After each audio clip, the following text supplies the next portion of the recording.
चल रहा है इलेक्ट्रोकेमिस्ट्री। पहला पॉइंट जो था दैट इज इलेक्ट्रोड पोटेंशियल तक आ गए थे। What is electrode potential? तो इलेक्ट्रोड पोटेंशियल जिसे हम ई या ई नॉट से डिनोट करते हैं, बेसिकली इलेक्ट्रोड पोटेंशियल जो है एक एलिमेंट की,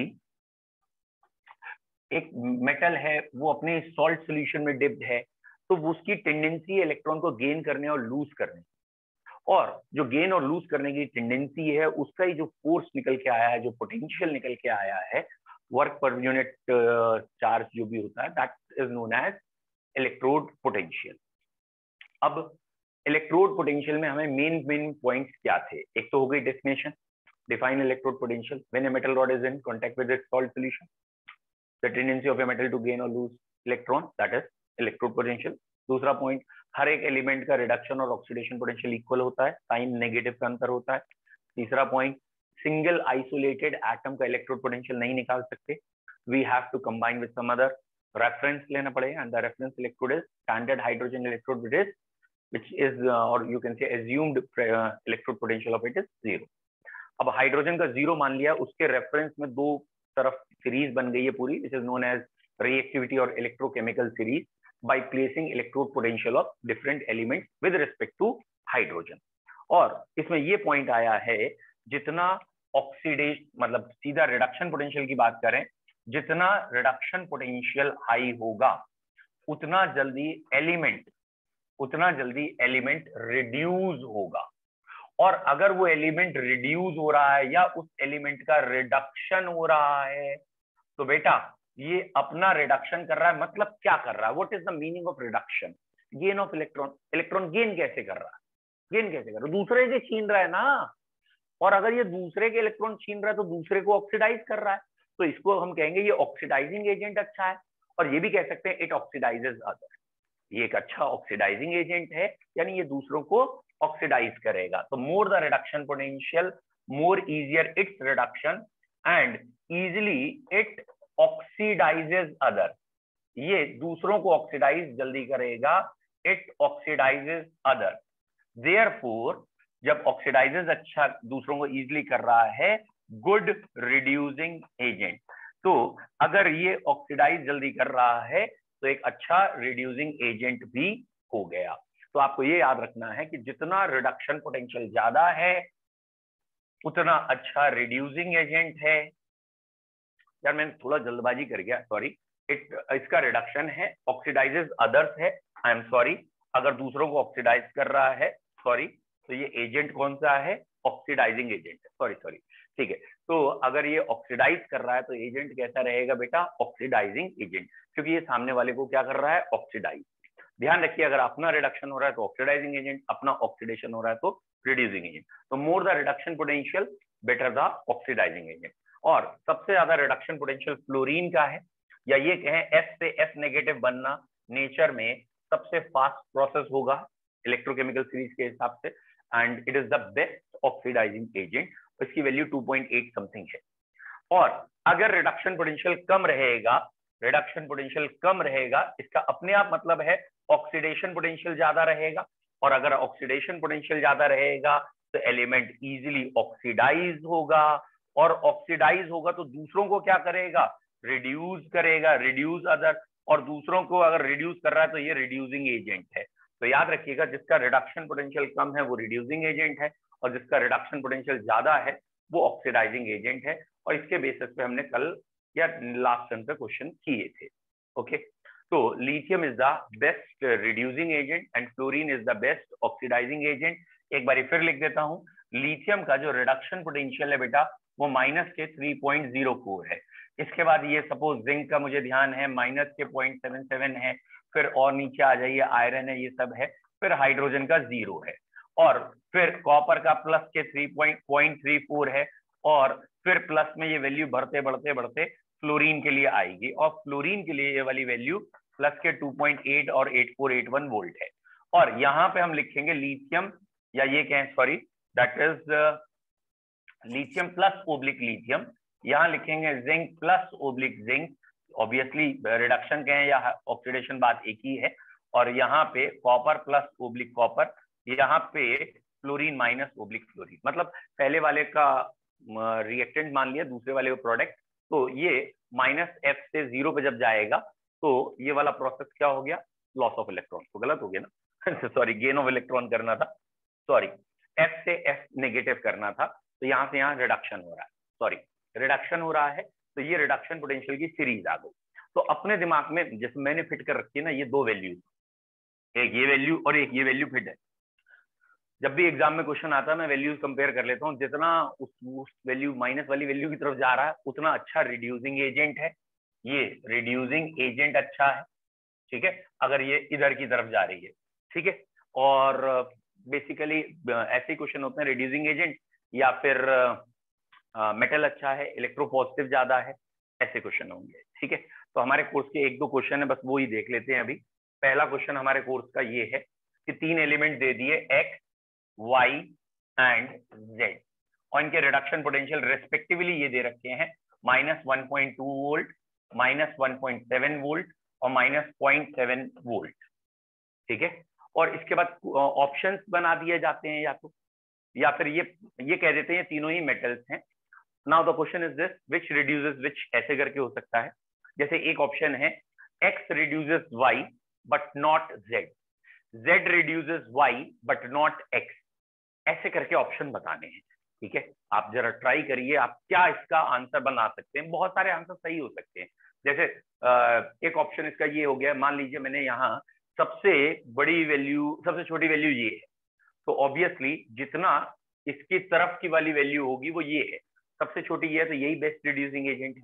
तो y reduces both x and z, y दोनों को रिड्यूस करेगा, it is best reducing agent. लेकिन मैंने कहा था ना बट करके बताना है, तो आपको क्या कहना चाहिए कि हम मिडिल वाला टर्म देखें, ये तो आप कहेंगे ये है मिडिल वाला x, x जो है इसको तो रिड्यूस कर ही देगा क्योंकि इससे पावरफुल है, क्यों, ऊपर की ओर जाएंगे पावर बढ़ रही है, तो x रिड्यूसेस, क्योंकि एक अच्छा रिड्यूसिंग एजेंट है, it reduces z but it do not reduce y, क्योंकि y इसे रिड्यूस कर रहा है, तो ये y को रिड्यूस थोड़ी करेगा, तो x reduces z and not y। Very good Vijay, very good, ये जो भी कार्तिक और ये कर रहे हैं, तो आपको ये वाला क्वेश्चन समझ में आना चाहिए, ऐसे क्वेश्चन बहुत आते हैं। या फिर वो ऐसे 3 एलिमेंट दे दिए, मरकरी, सिल्वर, पोटेशियम, कोई भी 2-3 एलिमेंट, तो फिर आपको अरेंज करना होगा, यहाँ y is best reducing agent है, y के बाद x है और x के बाद z है, ये ऑर्डर ऑफ रिड्यूसिंग एजेंट आ गया कि इसका रिड्यूसिंग कैरेक्टर सबसे कम है, इसका रिड्यूसिंग कैरेक्टर सबसे ज्यादा है। फिर से सुन लीजिए, हमने रिड्यूसिंग एजेंट पूछा था, तो जो कंसेप्चुअली स्ट्रॉन्ग बच्चे हैं उनके लिए रिड्यूसिंग एजेंट दूसरों के लिए होता है, तो दूसरों को रिड्यूस करना है, खुद को नहीं, खुद को तो ऑक्सीडाइज करना है, ऑक्सीडाइज करना है मतलब अपना ऑक्सीडेशन पोटेंशियल ज्यादा और रिडक्शन पोटेंशियल कम। तो यहाँ सबसे कम रिडक्शन पोटेंशियल कौन है, विद साइन, तो जब साइन लगा होता है तो बड़ी वैल्यू वाला छोटा हो जाता है, इसलिए सबसे कम ये है, ओहो ज्यादा हो गया, ये हो गया, सॉरी, तो ये सबसे कम है, सॉरी, फिर ये है, फिर ए, ठीक है। तो वैल्यूज 1.2 और 1.7 में मैंने देखा नहीं, ठीक है। तो ये वाले क्वेश्चन हो गए हमारे, रिड्यूसिंग एजेंट कौन है, ऑक्सीडाइजिंग एजेंट कौन है। एक और कर लेते हैं क्योंकि यहाँ एक बारी फिर फंबल हो गया था मुझसे, एक और करना पड़ेगा भाई।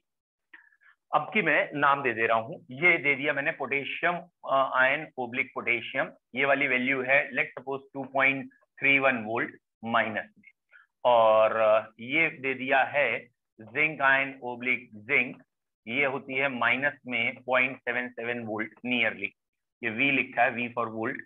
और एक और ले लेते हैं मरकरी, ये होती है प्लस के 0.80 या 79 वोल्ट, लगभग इतनी है। और एक ले लिया कॉपर, प्लस के 0.34 वोल्ट, एक और ले लेते हैं, ठीक है, लाइक आयरन, आयरन, अच्छा इन सब में भी अगर लिखना है तो मरकरी +2 से मरकरी, कॉपर +2 से कॉपर, और आयरन +3 से आयरन, ठीक है। आयरन +3 वाला लें, +2 ले लेते हैं, +2 आयरन, +2 से आयरन लिया है हमने, ये होता है माइनस, नियरली इससे थोड़ा सा कम होगा, COD,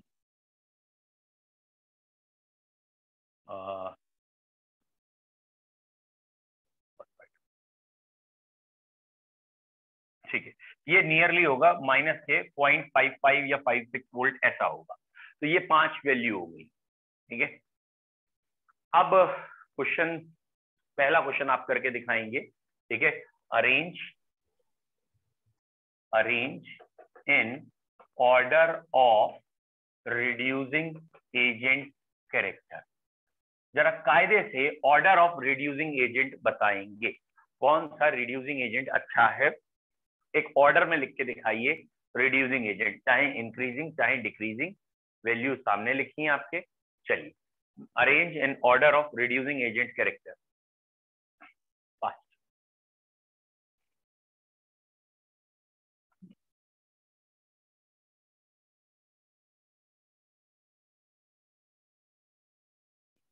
ओके, ये वैदई बेटा, आई होप सो, गलत तो है, साफ दिख ही रहा है मुझे।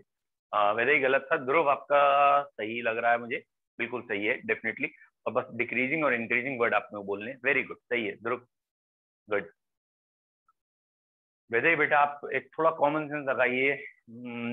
इट इज ऑल्सो करेक्ट प्रथम, इसका मतलब आप लोगों को समझ में आ रहा है। अरे बहुत बड़ा है आयुष, वेरी नाइस, ये ऑर्डर में लिख के दिखाया आयुष, वेरी गुड, बहुत बढ़िया। इन बच्चों ने डिक्रीजिंग वर्ड को पूरे को लिख के दिखा दिया, एंड वेरी नाइस दिस विजय, ठीक है, क्योंकि हमें समझ में आना चाहिए। मुझे समझ में आ रहा है बेटा, ये Z फॉर जिंक है, F फॉर आयरन है, C फॉर कॉपर है, मुझे समझ में आ रहा है, वेरी गुड।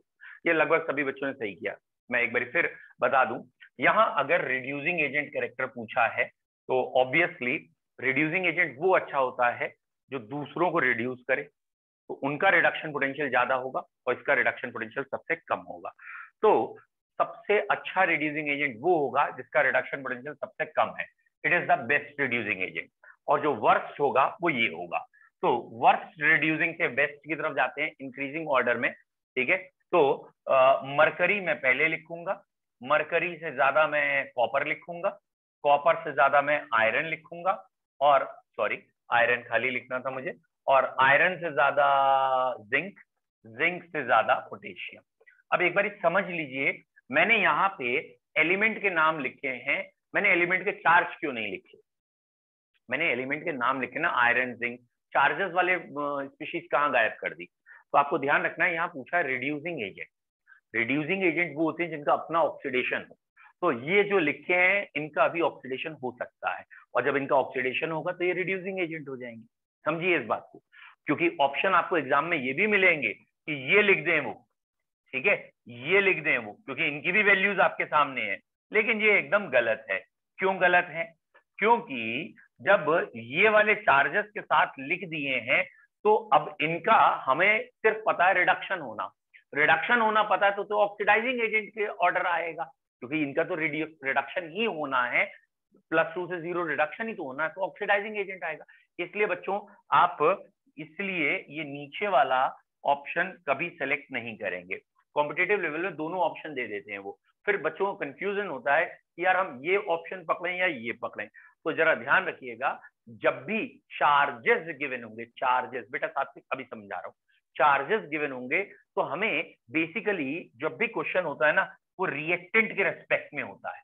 रिएक्टेंट के रेस्पेक्ट में मतलब हमने कहा भाई रिड्यूसिंग कैरेक्टर बताओ, तो यहां जो लिखा है उसका ऑक्सीडेशन हो, वो इसे रिड्यूस कर रहा हो, तो इसके रेस्पेक्ट में क्वेश्चन होता है हमेशा, ना कि इनके रेस्पेक्ट में। तो अगर मैंने कहा है कि इन 5 एलिमेंट का रिड्यूसिंग कैरेक्टर बताओ, तो रिड्यूसिंग कैरेक्टर के लिए इनको आपको ऑक्सीडाइज करना है, और इनको ऑक्सीडाइज करना, तो मरकरी को तो आप मरकरी +2 में ऑक्सीडाइज कर सकते हो, इसकी वैल्यू आपको पता है, और +2 से मरकरी तो रिड्यूस हो जाएगा ना। तो अगर आपने यहाँ ऐसे करके लिखा तो ये आंसर सही नहीं माना जाएगा। और मैं इसलिए और ज्यादा बता रहा हूँ इसको, क्योंकि एक दो बच्चे वाकई में कंपटीशन लेवल में अच्छा कर रहे हैं, वो जब वहां कंपटीशन के क्वेश्चन करेंगे तो फंस जाएंगे, क्योंकि कंपटीशन में कई बार ऐसे क्वेश्चन भी हैं, Fe+3/Fe+2, और फिर वो पूछ लेता है रिड्यूसिंग एजेंट ऑक्सीडाइजिंग एजेंट। अब ये नहीं समझ में आता इसे लिखें या इसे लिखें, तो हमेशा ध्यान रखना है कि हमें रिएक्टेंट के रेस्पेक्ट में क्वेश्चन करना होता है, ना कि प्रोडक्ट के, ठीक है।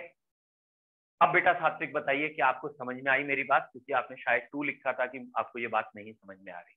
अब बताइए। गुड। तो ऑक्सीडाइजिंग और रिड्यूसिंग एजेंट हमें समझ में होपफुली आ रहे हैं। एक बारी फिर एक्सप्लेन कर दे रहा हूँ, छोटा सा पॉइंट। कि ये 11th स्टैंडर्ड में हम यूजुअली कई बार करते हैं।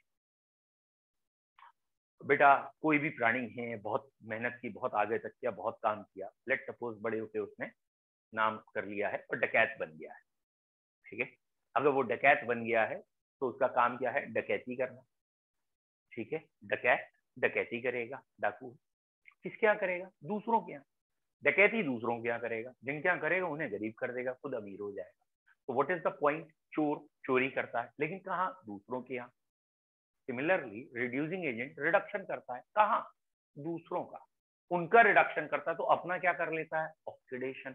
तो जितना ज्यादा रिडक्शन करेगा उनका, उतना अपना ऑक्सीडेशन भी ज्यादा हो जाएगा, तो उतना ही अपना ऑक्सीडेशन पोटेंशियल ज्यादा है, उनका रिडक्शन और अपना ऑक्सीडेशन। समझ में आ रहा है। तो एजेंट वर्ड जब भी लग जाता है वो दूसरों के लिए होता है, यानी रिड्यूसिंग एजेंट दूसरों को रिड्यूस करेंगे, ऑक्सीडाइजिंग एजेंट दूसरों को ऑक्सीडाइज करेंगे, ट्रेवल एजेंट दूसरों का ट्रेवल मैनेज करते हैं। ऐसा थोड़ी ट्रेवल एजेंट है सुबह उठता है, साइकिल या गाड़ी निकालता है, घूमने निकल जाता है, I am travel agent, I am travelling, ये नहीं। समझ में आ रहा है। सिमिलरली यहाँ अब ये जो इलेक्ट्रोड पोटेंशियल है, इसे न्यूमेरिकली कैसे निकालेंगे। न्यूमेरिकली निकालने के लिए एक इक्वेशन गिवन है जिसपे हमें कमांड करना है, which is known as Nernst equation, ठीक है। अब हमें जो पढ़ना है दैट इज नर्व्स इक्वेशन, और नर्व्स इक्वेशन इस चैप्टर में सबसे ज्यादा क्वेश्चन कंसीडर करती है, सबसे ज्यादा क्वेश्चन या वेटेज इसके ही है। वैसे हम इसके डेरिवेशन पे ना जाएं तो डायरेक्ट इक्वेशन ये है, E is equal to E naught minus 2.303 RT upon NF log Q।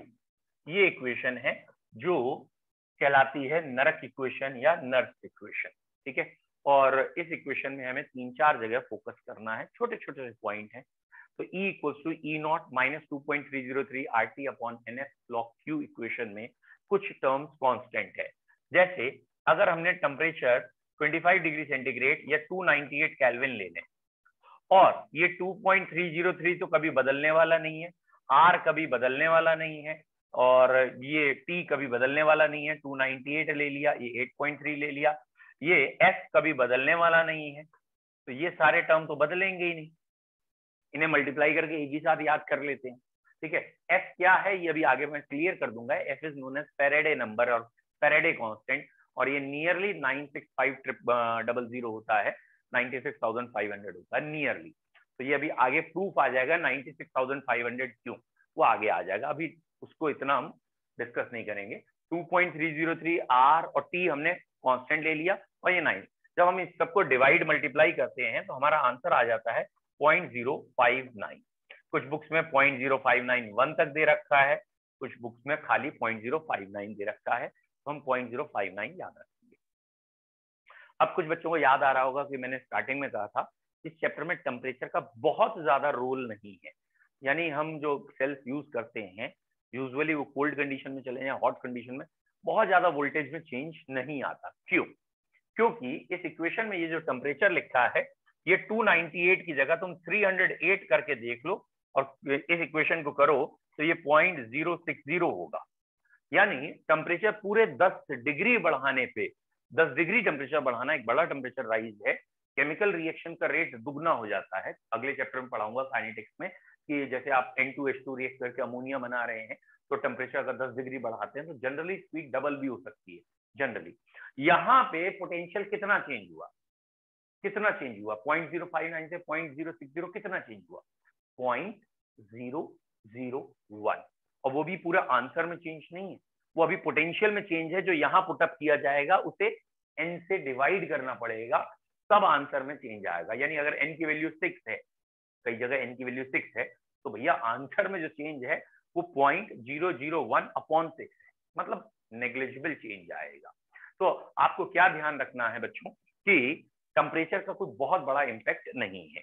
Now अब हम बात कर रहे हैं नरक इक्वेशन की। नरक इक्वेशन क्या है, E is equal to E naught minus 0.059 upon n and log Q, इसे हम कह रहे हैं Nernst equation. E equals to E naught minus 0.059 upon n log Q। अब नर्व्स इक्वेशन बेटा दो जगह लगा सकते हो आप, एक हाफ सेल में, एक कंप्लीट सेल में, दो जगह लग सकती है, ठीक है। लेकिन क्योंकि आपके यहाँ ज्यादातर क्वेश्चन कंप्लीट सेल के आते हैं, तो पहले मैं कंप्लीट सेल पढ़ाऊंगा, बाद में हाफ सेल। ओ भाई रुक तो जा, पढ़ाने तो दे, एक एक करके सारे टॉपिक बता रहा हूँ इसमें क्या है। ठीक है, तो नर्स इक्वेशन पहले मैं आपको पढ़ा रहा हूं इन कंप्लीट सेल। ठीक है, ऑब्वियस सी बात है, जब कंपटीशन का बैच आप पढ़ोगे और ऑब्वियसली वहां मैं पहले हाफ सेल पढ़ाता हूँ फिर कंप्लीट सेल में, लेकिन वहां हाफ सेल के क्वेश्चन ज्यादा आते हैं, इसलिए यहाँ कंप्लीट सेल के ज्यादा है इसलिए। तो ये सेल में कैसे लगाएं? कंप्लीट सेल आपको याद है ना, जिसमें एक कैथोड होगी, एक एनोड होगी, एक्सटर्नली वायर से जुड़े होंगे, एक गैल्वेनोमीटर के साथ इंटरनली सॉल्ट ब्रिज से जुड़े होंगे, वो जो नर्स वो सेल है, हम उसमें ये इक्वेशन अप्लाई करने जा रहे हैं। नाउ द फर्स्ट पॉइंट, सबसे पहले ये हमें ई सेल निकालना है, और ई सेल निकालने के लिए सबसे पहले ई नॉट सेल चाहिए। तो पहला फोकस हमारा ई नॉट सेल पे है। तो ई नॉट सेल कैसे निकलेगा? तो कई बच्चों ने इसे याद भी कर रखा है, बता भी रहे हैं, मुझे मालूम है। E naught cathode minus E naught anode, यानी सेल में दो हाफ सेल होते हैं, जिसमें एक कैथोड होता है, एक एनोड होता है।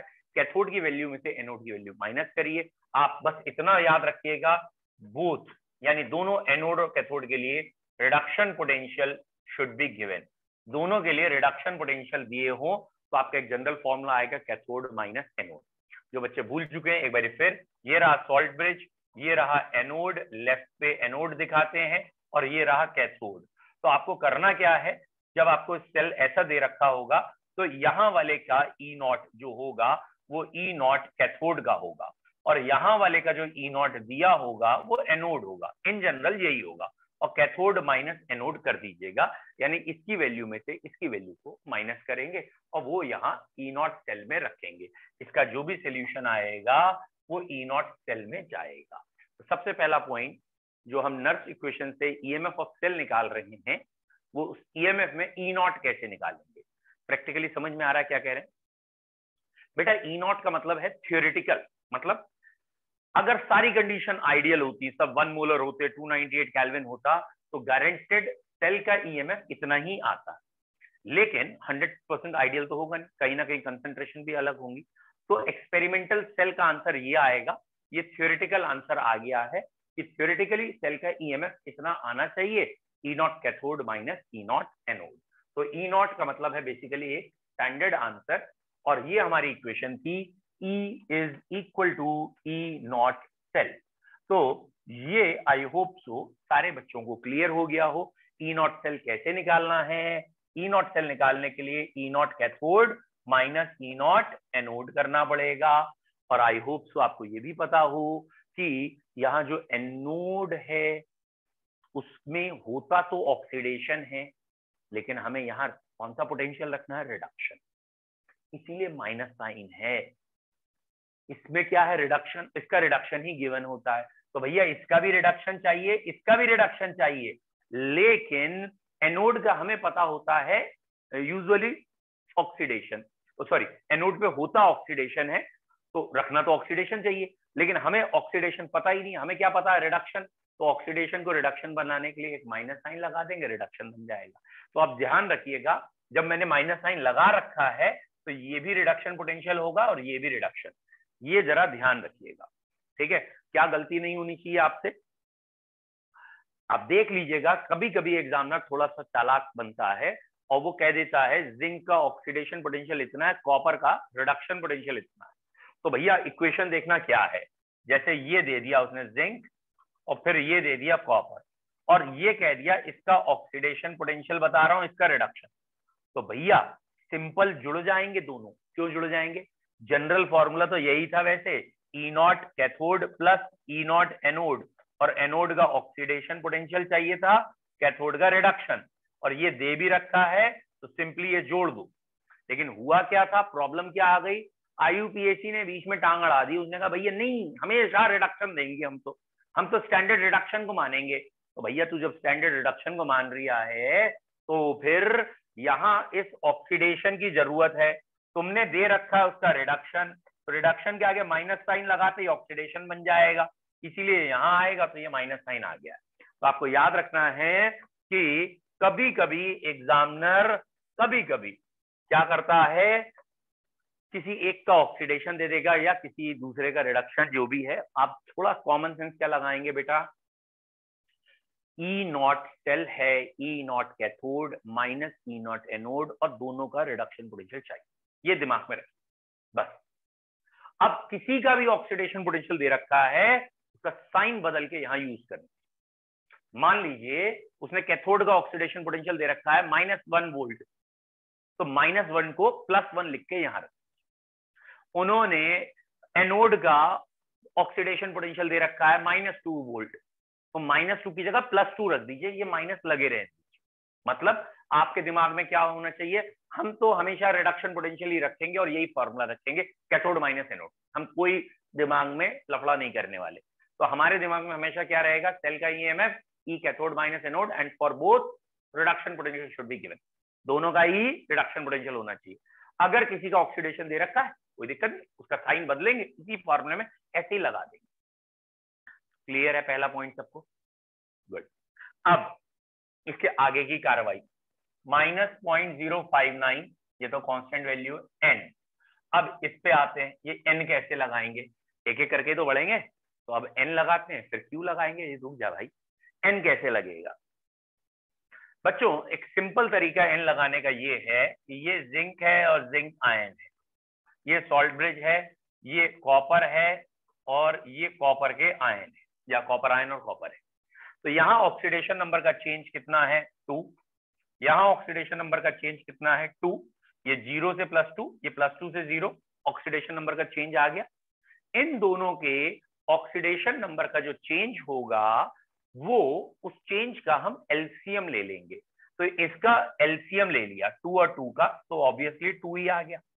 तो ये n बेसिकली क्या है, n is basically number of moles of electron, number of moles of electron lost और गेन, चाहे वो लूज हुए हो चाहे वो गेन हुए हो, लॉस्ट और गेन।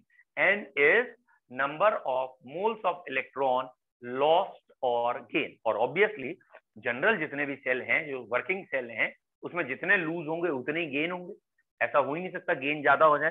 तो n की वैल्यू जितने लॉस आएंगे उतने ही गेन आएंगे। तो आपने करना क्या है, खाली आपने क्या करना है बेटा, यहाँ चेंज इन ऑक्सीडेशन नंबर, यहाँ चेंज इन ऑक्सीडेशन नंबर, दोनों का एलसीएम ले लेना। चलिए चेक करते हैं। n की वैल्यू के लिए भी बात कर रहा हूं। ये लिखा है मैंने जिंक ओब्लिक जिंक आयन, और ये सॉल्ट ब्रिज, और ये मैंने कर दिया कॉपर आयन ओब्लिक कॉपर। एक और क्वेश्चन मैं आपको पहले बता देता हूं, ये 0 से +2, 2 का चेंज, ये +1 से 0, 1 का चेंज। इन दोनों नंबर का एलसीएम 2, तो n की वैल्यू यहाँ पे भी 2। ठीक है ना। अब जहां थोड़ी बहुत गलतियों के चांसेस हैं, वो ये लिखा है बेटा, लेट सपोज कॉपर +2 से कॉपर, यार उल्टा लिख गया है, कोई बात नहीं, ऐसे ही कर देते हैं। ठीक है, ये रहा कॉपर,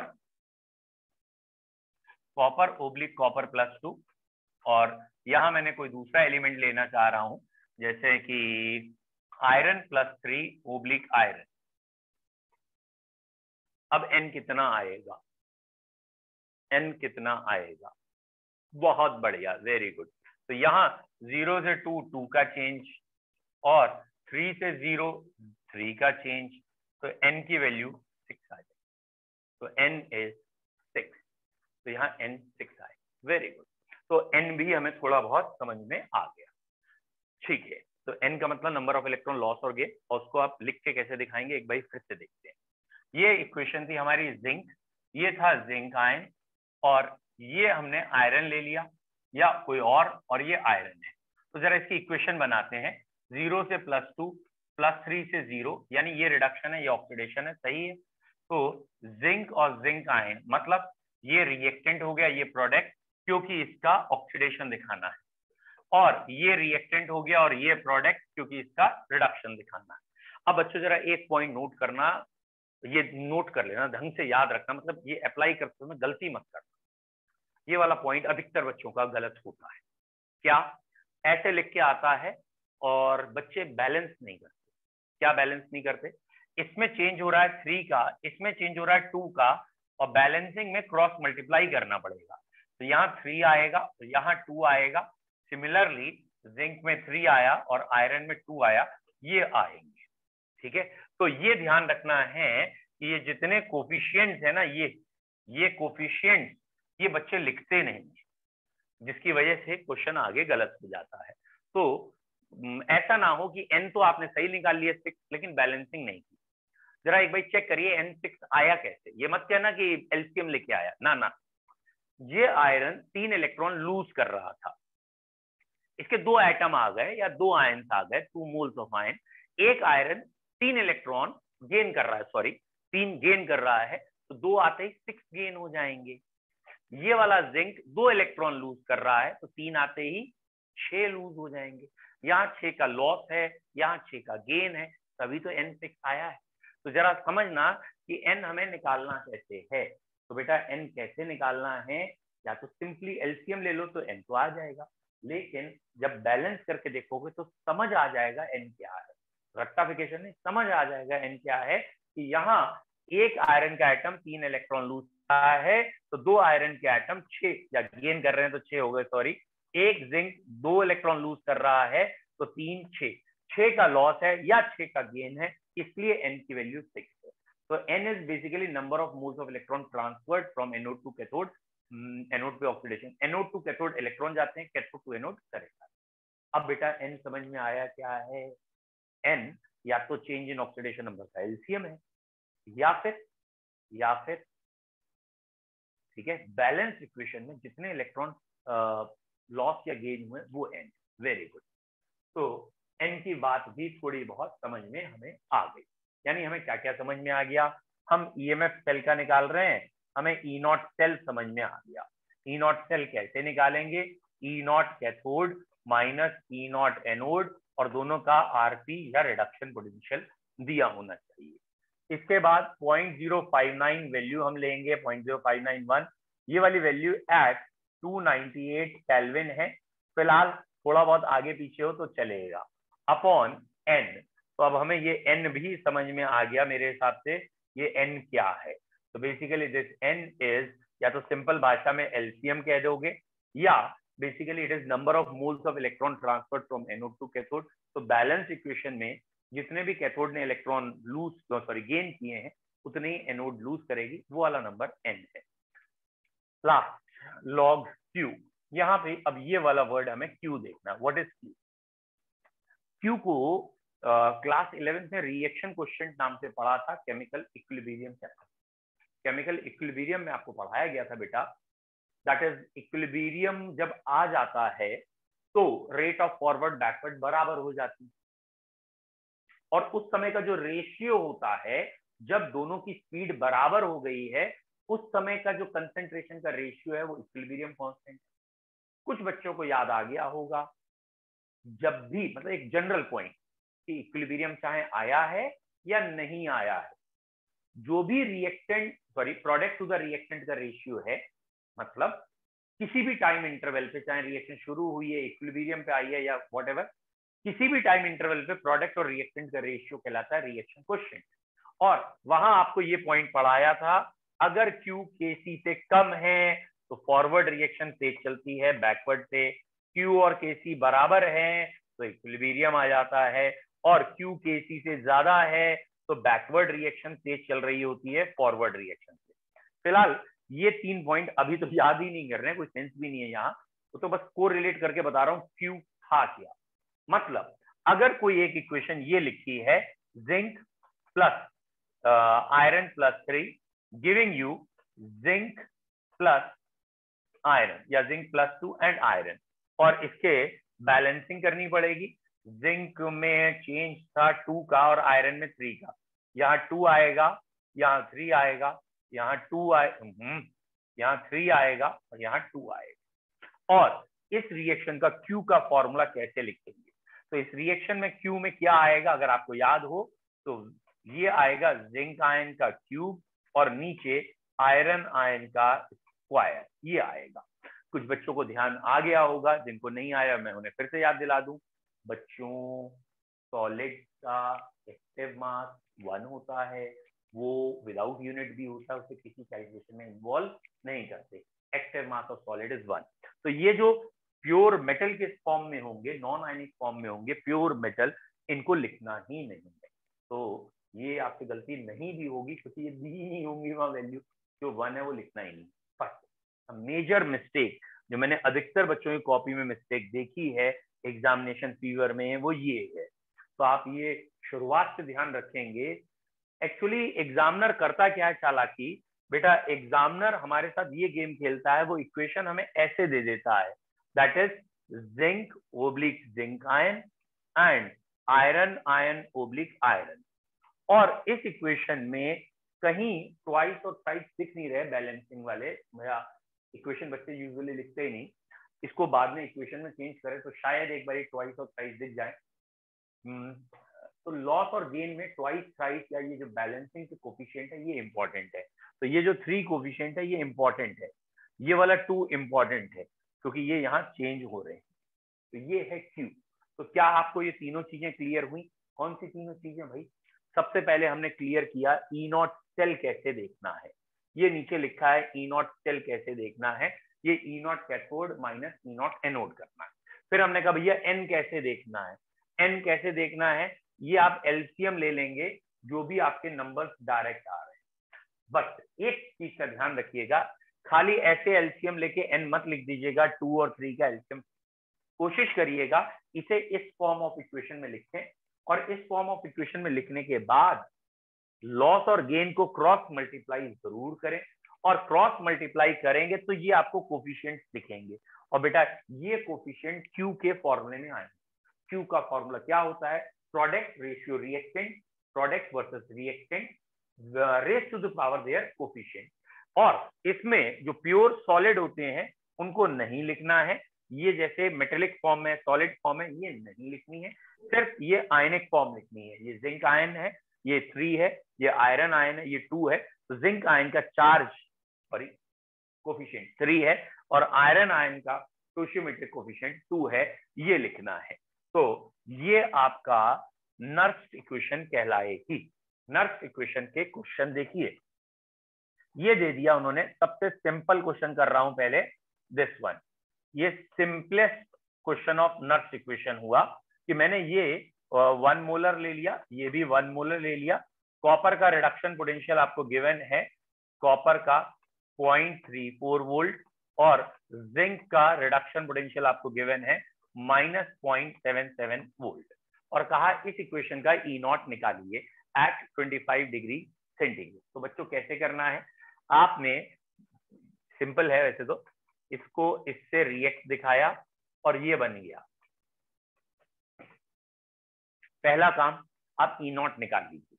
ई नॉट कैसे आता है? E naught cell equal to E naught cathode minus E naught anode. ये कैथोड है बाद वाली, पहले वाली एनोड है, तो ये 0.34 माइनस के 0.77, तो ये वाली वैल्यू ब्रैकेट ओपन होने के बाद प्लस हो गई 1.11 वोल्ट। तो E not, I hope so सारे बच्चों को क्लियर। ई नॉट आने के बाद बेटा पहला काम आपने ई नॉट फाइंड आउट किया है, और ई नॉट आने के बाद ये ई नॉट फाइंड आउट हुआ है, ठीक है।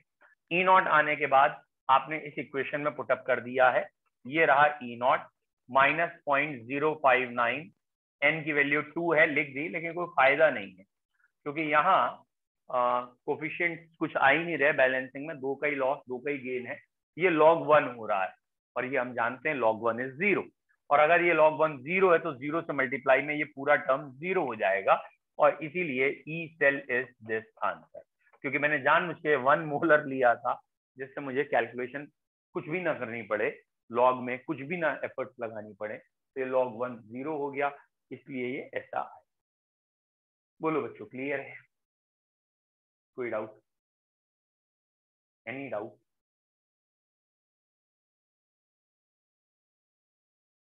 क्लियर है? 1 टाइप कर दो फिर।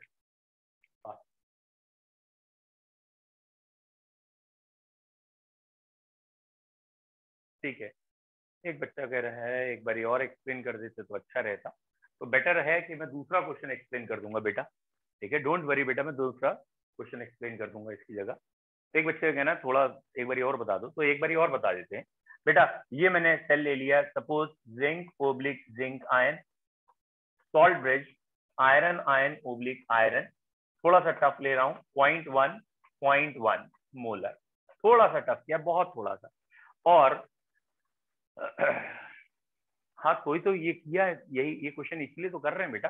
तो 0.1 मोलर ले लिया है मैंने, और अब ई नॉट गिवन होंगे, तो ई नॉट जिंक की वैल्यू दे रखी है, मान लेते हैं 0.77 वोल्ट, और ई नॉट आयरन की वैल्यू दे रखी है -0.57 वोल्ट। जान मुझ के 7 लिया है, कैलकुलेशन जल्दी हो जाए।